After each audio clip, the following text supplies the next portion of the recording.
Right, so good morning, everyone.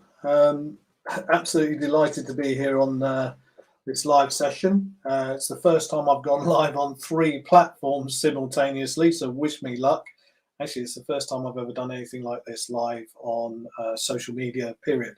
Did a couple of test ones the other day, but that's about it, so wish me luck. So some of the stuff that I wanted to cover today was career planning, a brief discussion around how to go about career planning, why it's important to go about career planning, and then probably touch on some interview preparation techniques. But I thought it might be useful for you to understand how I came to be here doing this, so you can understand who is Martin Cunningham and what gives him the right to talk about career planning.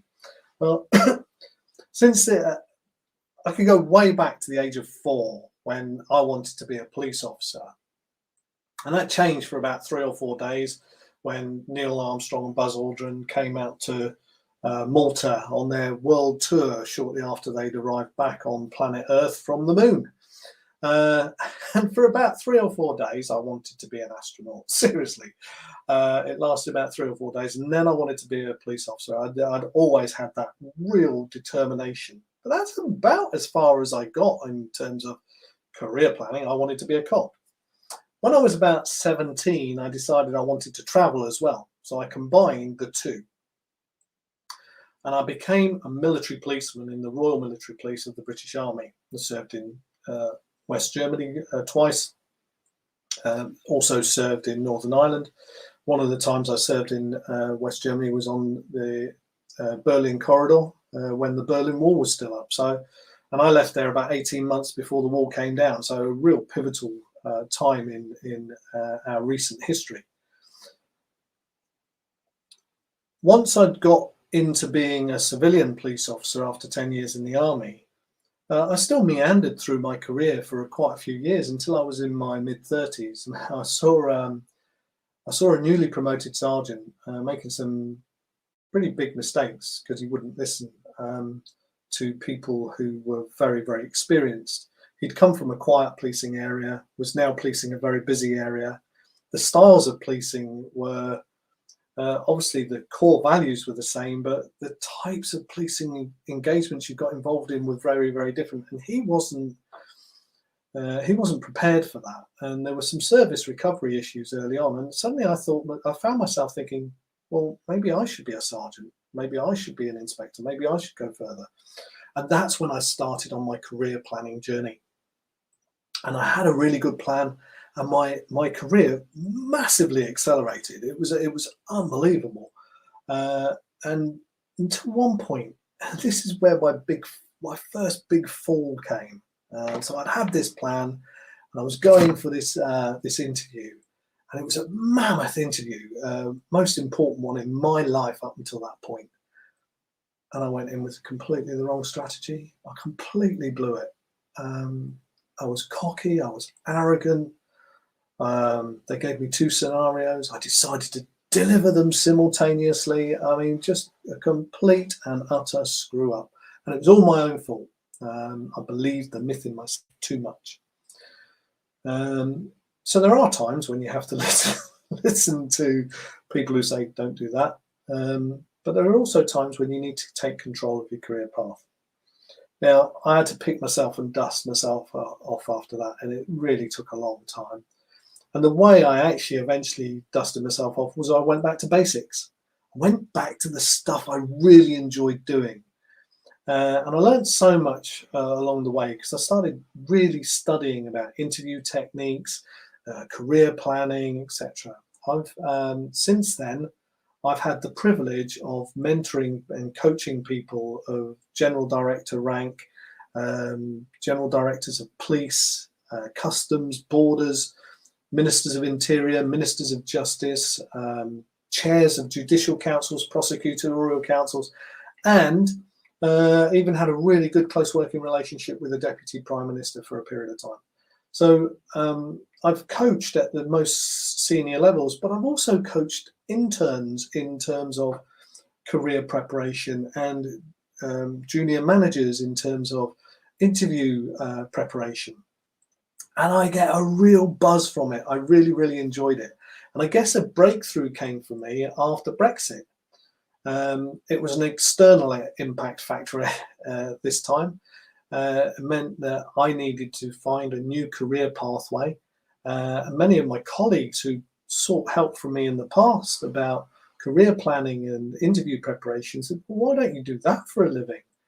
And I've started doing that for a living, and I thoroughly enjoy it. So that's where my journey is. I've spent thousands and thousands, and I've read so much now on neuroscience of performance management, leadership skills, all the sorts of stuff I thought I knew. And some of the stuff I realize now where it all came from, what the foundations of it were, and it's really exciting stuff. Now, some of you won't want to read all that. I've already done the reading for you. So if you are at a career crossroads,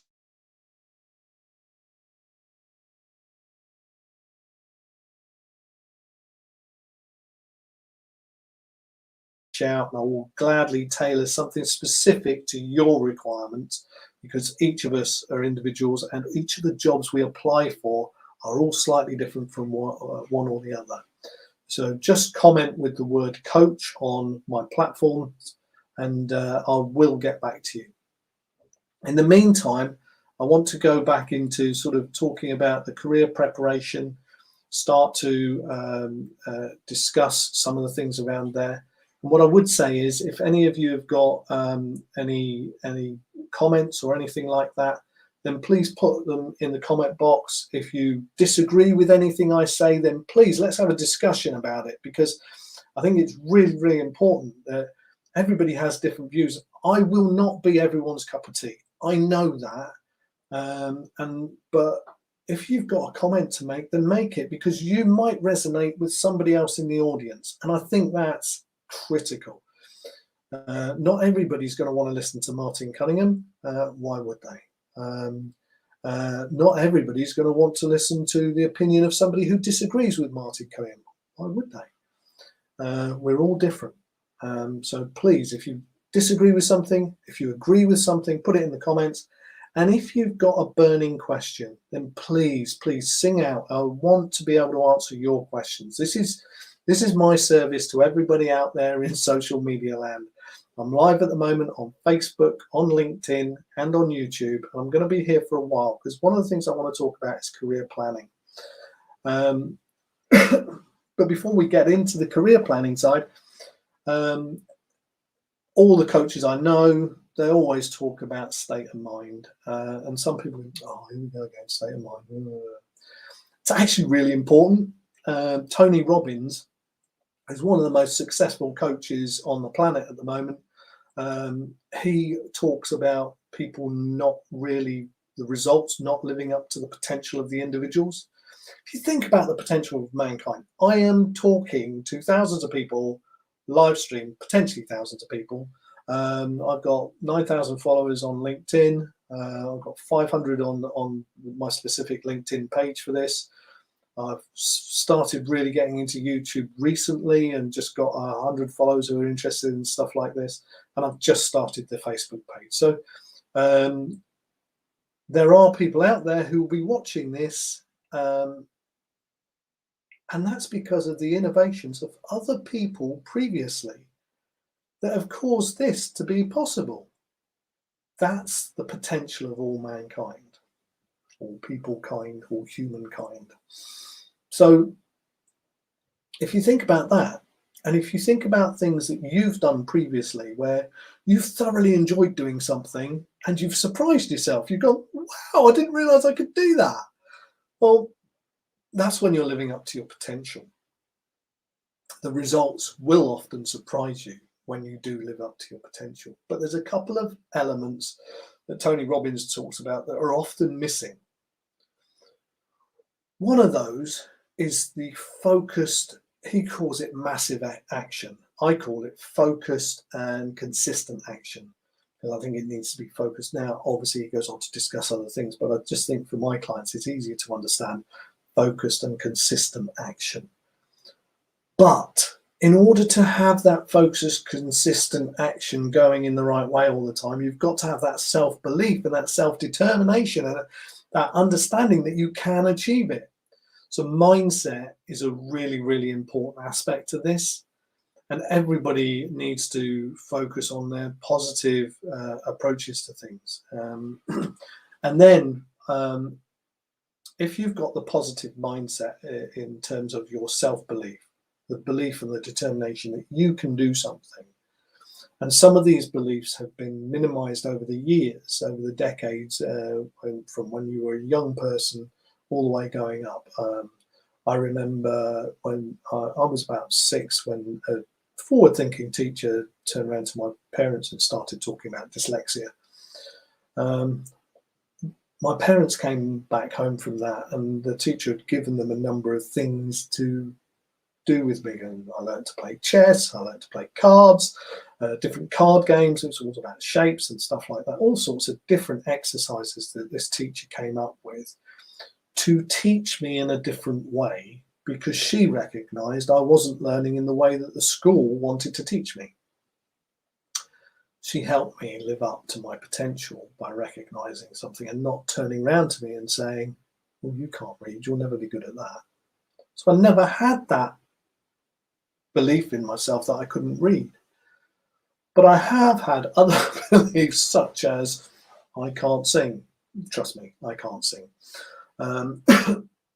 But that all comes into your self-belief. I believed I was good at maths, I was good at maths. I didn't believe I was very good at English, and I didn't really try it very hard at English. And it starts to build on your likes and your fears and your anxiety levels and things like that. But you can break out of this, because it's all about habits, and it's all about understanding how you can actually raise your potential. It's really, really important that you have the self-belief in yourself. And sometimes that's where friends and colleagues can be helpful. It's also where friends and colleagues and family members can actually cause you harm, because they want to protect you. They want to keep you safe. And they say, oh, maybe that's not right for you. Well, actually, you'll know whether it's right for you or not. And if you've got a binary decision in your head that's turning around and saying, well, no, you know you're not good at that, you can't do that, that's actually your internal naysayer saying things like that.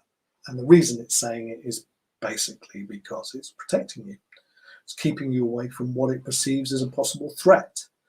Well, you're not going to necessarily die from that threat. It's not the primeval sorts of threat that our brains are hardwired to protect you from. So you have to find a way of dealing with that, thanking your inner critic, your inner negative thoughts, of turning around and saying, thank you for trying to keep me safe, but I've got this. And then you need to go forward with your career. And one of the things you can do, I quite like this exercise where, and I did this for myself, you have a list of things you love and really like doing.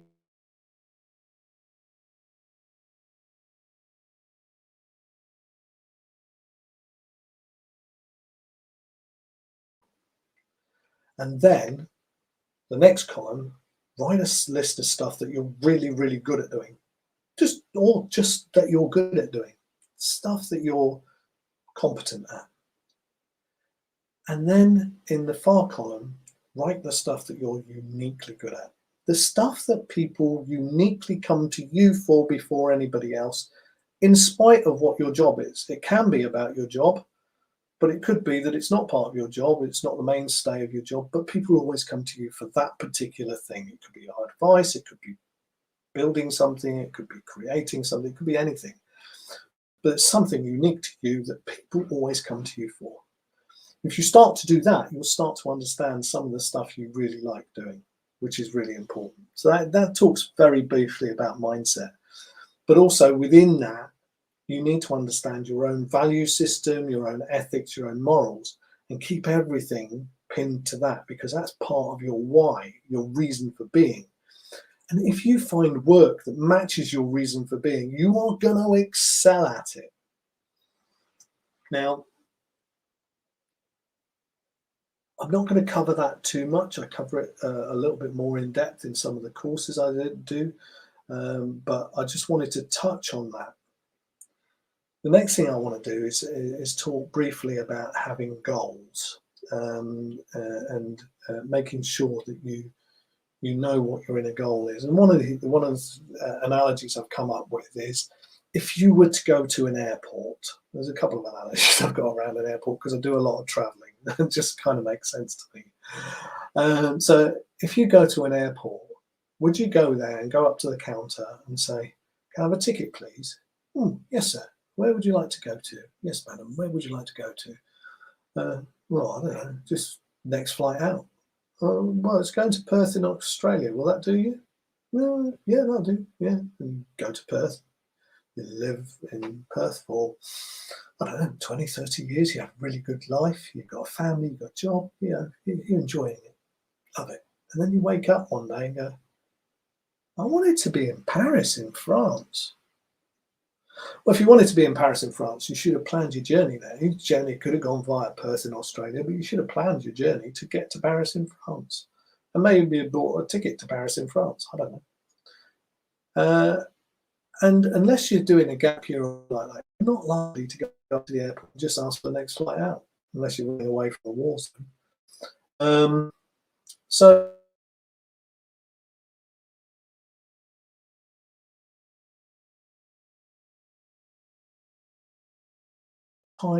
me also have lived through our careers doing just that. "Oh, here's a job you might be interested. Yeah, I'll fall into that one then. Oh, here's another job you might be interested. Oh, okay, I'll fall into that one."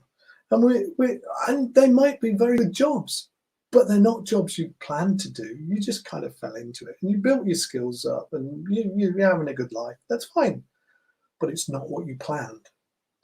And if you plan your life and your goals, you can actually start to plan your competency framework as your continuous professional development. And you can take charge of your own destiny rather than having other people tell you what you can and cannot do in life. And that's some of the things that I'd like to talk about today. One of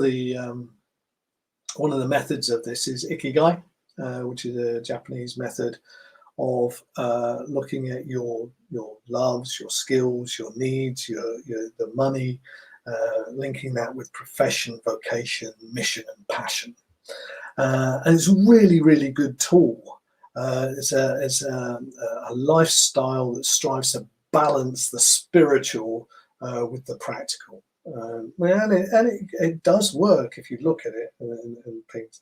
So it's certainly a tool I'd consider would be useful to any of you that want to look at your why and your reason for being. For the older generation in Japan, interestingly enough, it was more about fitting the standard of company and family life. But for the younger people in Japan, it seems to be more about the dreams of what they might become in the future, which is why I kind of recommend it to you guys. It's a useful tool, and I would recommend if you're interested in that you go and have a look at it. Another interesting thing is Simon Sinek. Simon Sinek talks about people don't buy what you sell. They buy why you sell it. They don't buy what you do. They buy why you do it. And if you look at things where, take an example. When I've been posting online recently, where I've been posting stuff that I think is quite informative, it gets some traction. It's quite useful. But when I put something that's really heartfelt, and so something just have a thought, an inspiration, I just do it live there and then, but suddenly I find that gets lots of traction because people don't buy what I'm doing, they buy why I do it. So that's another useful person to look at. He's got a TED talk called "Starting with Why." Takes 18 minutes, as all TED talks do, and it's absolutely brilliant. If you're thinking about why do you do things and why that's important, literally 18 minutes of your life will not be wasted if you go and watch this TED talk by Simon Sinek. I'll definitely recommend that. So setting your goal then, one of the things with setting your goal is you start with a visioning exercise. You imagine where you want to be, either on the day of your retirement or just do it 20 years in advance.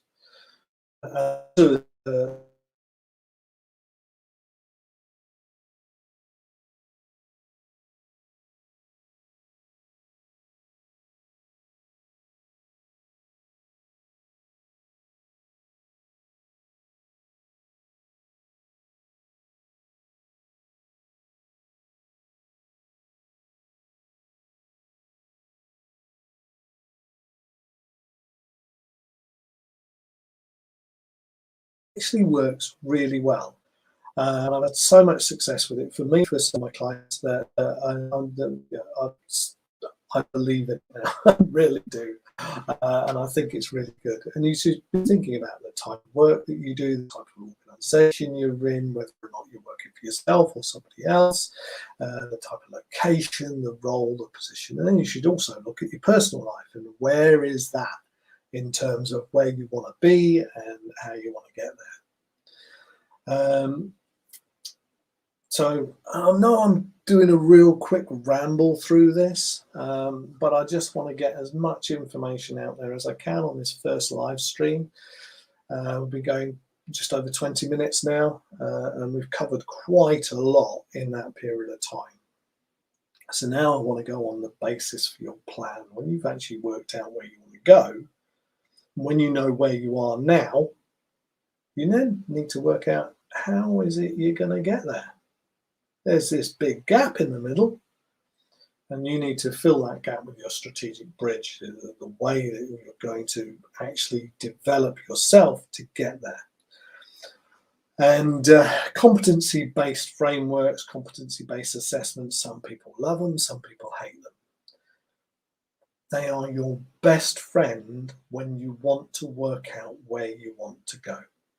And the reason for that is, if you understand your skills, knowledge, experience, and your competencies, and you understand the essential criteria that any job is looking for, in the far distant period of time, like your last job or in the 20 years' time, you can look for jobs similar to that, and you can identify the essential criteria of that. You can then look at the jobs that you've got, or the skills, knowledge that you've got, and you can list those down.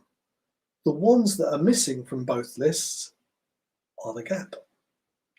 And those are the competencies you look at. Now, that could be about longevity, about the amount of time that you've been in a particular role or doing a particular task, like management, or if it's a subject matter expert role, the amount of times you've been in law enforcement, the amount of years you've done prosecuting work, whatever the case may be, it's all about building those levels of competence so that you can meet the essential criteria.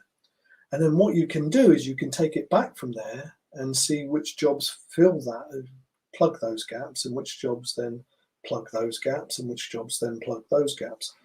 And by coming up with a list of competencies, you can block them and move them about your life's journey. So it's not necessarily about picking a job that is specific to you, a specific job that you want, a specific role and a specific position. It's about the type of role, the type of institution, the type of organization, and what sort of things you want to be doing. What sort of things thrill you? What sort of things do you really enjoy doing? Because you will excel at those. I was speaking to a lady the other day, not a client, but somebody I gave some free advice to. And I was talking her through this. I said, can you think of a time when you haven't enjoyed an aspect of your work? She went, no, not really. No, I've always enjoyed it. So, okay. What about jobs you really, really love doing? Oh, yeah, no, I really do well at those. She said, sometimes if there's a job that I know I'm not going to like, I find a way of giving it to somebody else. So she does the avoidance of that particular type of work. And that's fair enough. It's we've all got different skills, we've got different approaches, and if those people like doing that type of work, then that's great. So we all need to be looking at jobs that we enjoy doing, because if we look at jobs we enjoy doing, we will excel at them. It's just a natural thing. You just dive straight in. You go, oh yeah, I can't wait to do this. I can't wait to do that. And that gives you the excitement, and it gives you, it sets off the chemicals in your head. It gives you the feel good factor, and you go, yes, I really did that. I feel so good. And you tell people about it, and they go, well, that wouldn't interest me, but good luck. And you can't understand why they're going, oh. But for me, it's about detail and stuff like that. I don't like doing it. I do it because I have to, but I like doing it. And other people have similar things where they like doing things, they don't like doing things. So focus on the things you really like doing. Sorry, my other screen's just died. So you can tell this is live, can't you? So those are some of the things. And when you've got those gaps, you then start to plug them. And then when you do that, you can start looking at some of the internal and external influences that. So Maslow's hierarchy of needs, there's some external and internal impacts of that. You could do a Postello analysis, which is the political, environmental, sociological, the technical,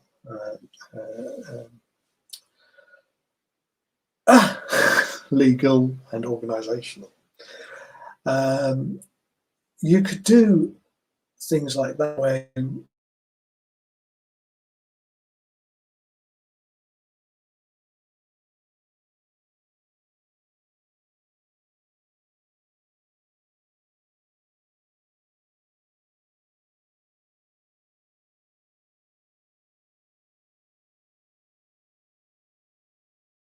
happen because my career path was within the European Union.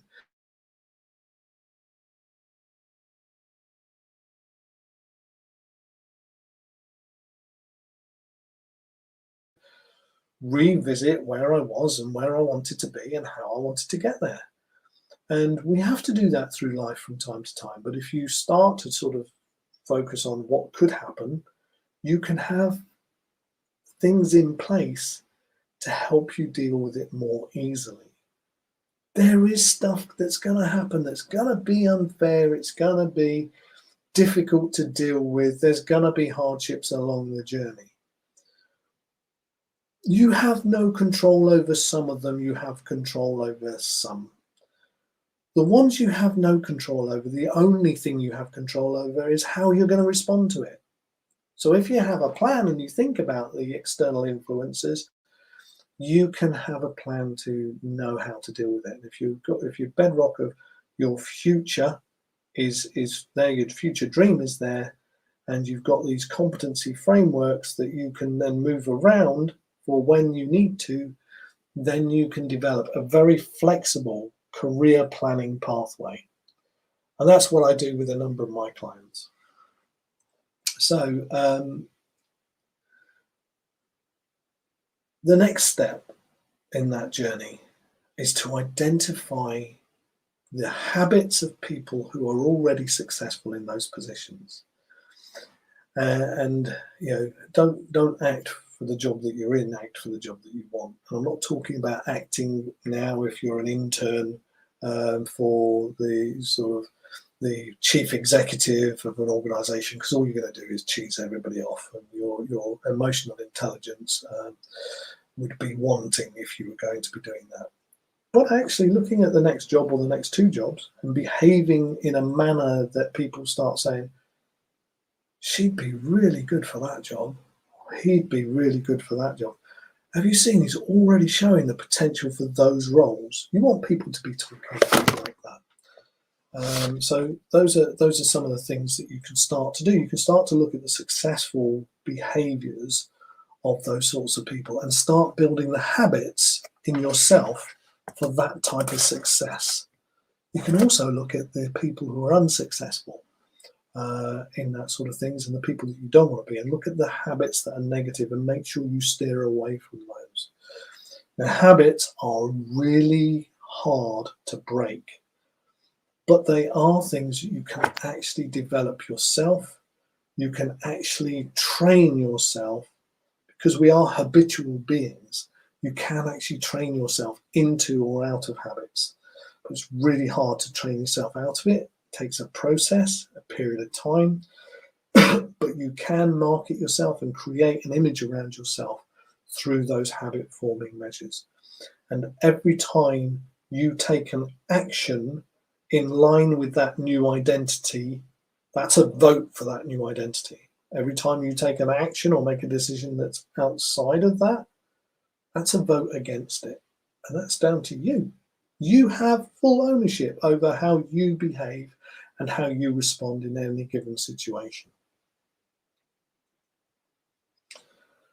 So next, once you've identified those habits, I think you then come on to your application process. One of the things you want to do once you've worked out that big, long career planning pathway is then focus on the nearer horizon. So you've got 3 levels of horizon. You've got the far horizon, which is your 20 years or your end of career end goal.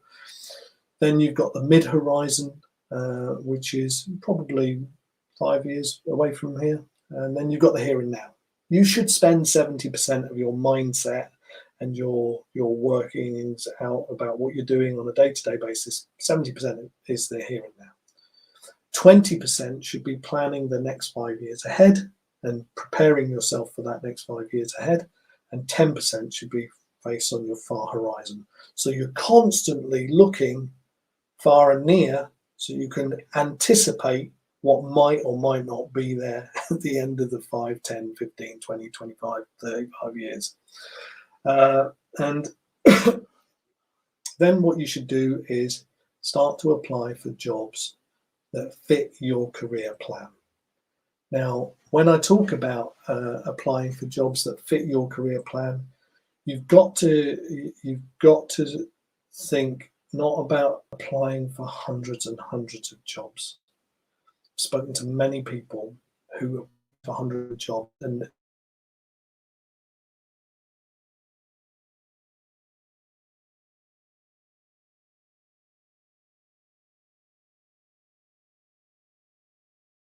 frustrated by the fact that there's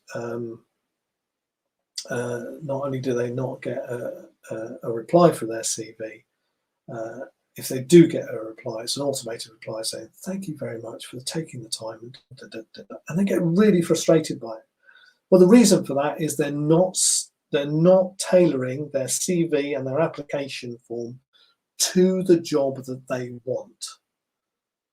So if you want a job, you need to tailor your application and your interview preparation to the job that you're applying for.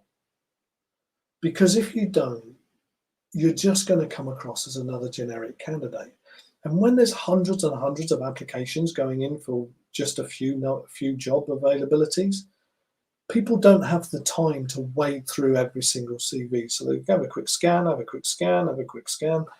Most of the people that I've seen doing CVs, they list their jobs and they list the roles that they've had within those jobs, and they just cut and paste the bullet point from there. And it's not good. It really is not good. You've got to do a results-orientated CV. You've got to start looking at the results you've had that are pertinent to the role that you're applying for. If you do that, you will find that you've got an application form that resonates well with your target audience. And you've got to adapt your communication style to meet the needs of the audience. And that audience is the panel. But the first audience is either the computer, the algorithm that's going through to see whether or not you meet the essential criteria, or it's a member of the human resource staff. And usually it's one of the junior members of the human resource staff that is told, if it doesn't say this, don't let it in. So they spend a couple of seconds going through it. Doesn't say it, you're out. Doesn't say it, you're out. Doesn't say it, you're out. Just a list of jobs, you're out, you're out, you're out. Oh, this is interesting. I'll put that to one side. Oh, this is interesting. I'll put that to one side. So that's the initial stage. And if your CV isn't interesting and it doesn't talk about results you've had, it's not going to resonate with the panel. Why? Because your previous performance is a predictor to your future performance. And if you're not the one showing them what your previous performance was, how are they going to know? They're not. So make sure that you start looking at putting some results in to your CV and your job application. Because if you don't do that, you're not going to get anywhere, because lots of other people are starting to learn that as a process. And the other thing is, if you can tailor it around situation, task, action, result, and learning, the model is actually the STAR model, which is situation, task, action, results. I've added learning to it because I think that really finishes off the answers that you're going to give. Now, you can write your results element in your CV in that sort of process, just a one-liner. The situation was this, I was doing this, the organization needed this, I was tasked with this, my task was this, the actions I took were result 40% increase in X. The client was extremely satisfied from having not been satisfied at all previously. Whatever the result was, needs to resonate with what the organization wants you to be doing. So if they're focused on you getting more clients in, then you've got to show that your previous performance got more clients in. If they want you to look at increasing the bottom line by 40%, you've got to show that your previous performance resulted in you getting an increase in productivity, sales, whatever it is. You've got to start tailoring your CV to the job that you're applying for. And if you're putting the same CV into hundreds and hundreds of jobs, or even tens or 20s of jobs, or even just 2 jobs, you're not taking the uncomfortable action. You're not going to be as successful as you could otherwise be. You are not living up to your potential. You have to take that uncomfortable action. I'm doing this live broadcast across 3 different platforms. It's the first time I've ever done it. Was I uncomfortable coming into it? Yes. Am I still uncomfortable with it sort of showing that there's not many viewers? Yes. Am I still going? Yes. Why? Because some of the content I've got in here is going to help some of the people that will look at it later, but also I'm pushing myself to take that uncomfortable action. I don't just say you should do things. I do things as well that I believe will push me further and make me better at this.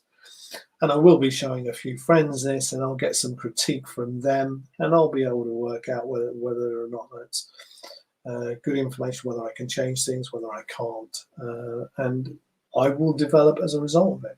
You need to develop your CV writing skills if you're just putting those generic CVs in.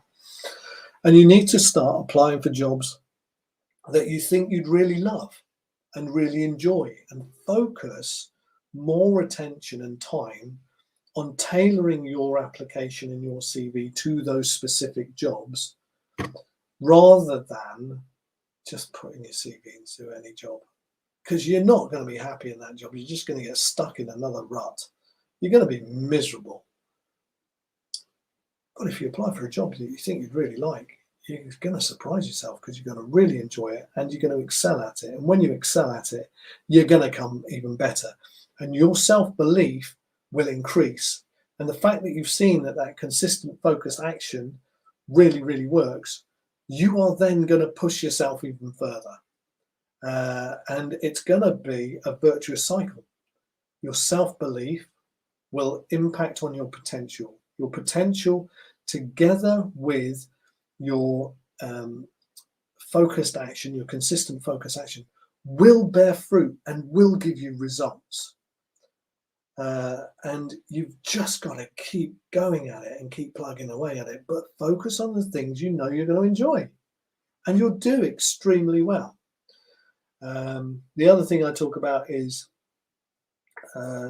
interview planning and interview preparation. And what I'm going to do is one of the burning questions people ask me is, well, how should I answer the interview question of why have you applied for the job? What makes you a good candidate for this role? They're basically asking you to introduce yourself, explaining why you have the skills, knowledge, and experience to perform well in the job that they've asked you in for an interview for. So your job is to show them that you have the skills, knowledge, and experience that they require. Well, the first thing you need to understand is, why do they require it? If you don't understand what the organization is about and why they've decided that they need that particular job in that particular position, you're already on the back foot.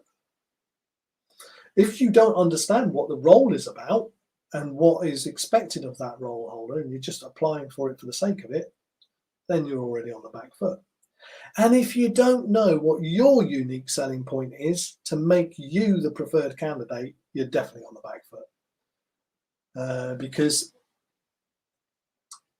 you know yourself better than anybody else. You're two things in this process.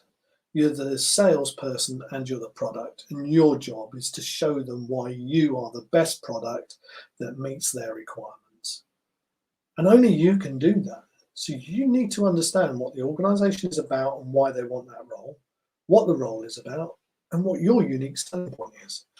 Now, I'm going to put a thing in each of the links, which will be a link to a one-pager that I've developed that allows you to prepare really well for that. Now, you can use that prior to applying for the jobs as well, because it will give you an idea of why you want to apply for that job, because it's the type of organization you want to work for, it's the type of job you want to do, and what your unique selling point is.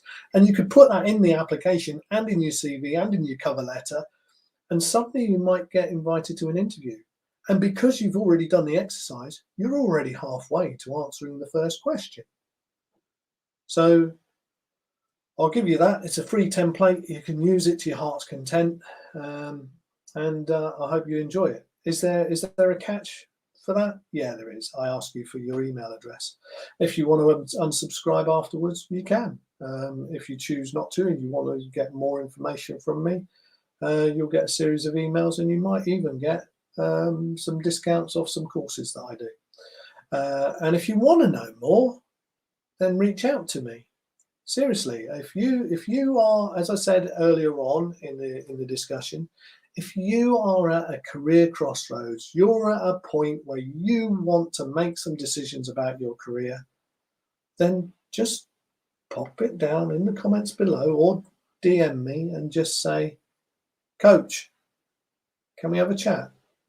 And I will gladly send you a link to my calendar where we can have a short conversation about how I could tailor something specific to your needs. Now, it might be some of the free stuff that I've got. It might be some of the courses that I can point you in the direction of, or it could be some coaching sessions with me, or it could be some of the workshops that I'm going to be developing in the future. Either way, it will be tailored to what you need for your aspirations and your goals in life. I'm not here to tell you what to do, but I can help you in you gaining control of your destiny, of your life, being the captain of your ship, in charge of your destination and driving through. I got a really good friend. He and I sort of coach each other from time to time. And he went through a really difficult patch not too long ago, where he was kind of pushed by two people who loved him dearly, thought that they were doing the right thing for him, and pushed him into a job that he was completely miserable at, didn't enjoy. Was he qualified for it? Yeah, he could have done it, and he was doing it. Did he find it horrible? Yeah. Did he hate going to work? Yeah. Was he finding it burdensome? Yeah. Was he becoming ill as a result? Yeah. He's now not working there. He's working somewhere else. He's a changed individual, so happy, the captain of his own ship, driving his own destiny, doing what he wants, when he wants, how he wants, and he's loving it.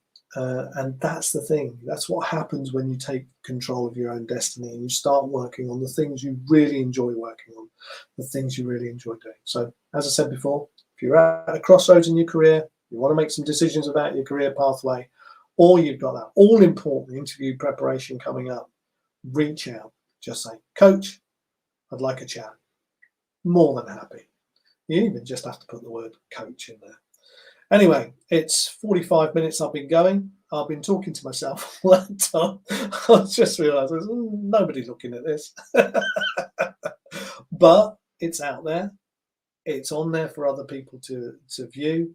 And I've tested myself today and I'm okay with it. So I'm going to drink this cold coffee. I've been so in the zone, I forgot my coffee is getting cold and it's really, really cold. Oh yeah, I made that a while ago. Anyway, I guess we're coming up to the weekend. I hope your plans for the weekend are going well. I hope your week's gone really well. Obviously, if you're not watching this live, which you're not because nobody is, whatever time you're watching this, I hope you have the most success in your life. I hope you have the life and I hope you accomplish the dreams that you have. Take care, everybody. It's been a pleasure coming on here. I hope somebody watches it eventually. Bye now. I'm ending the broadcast.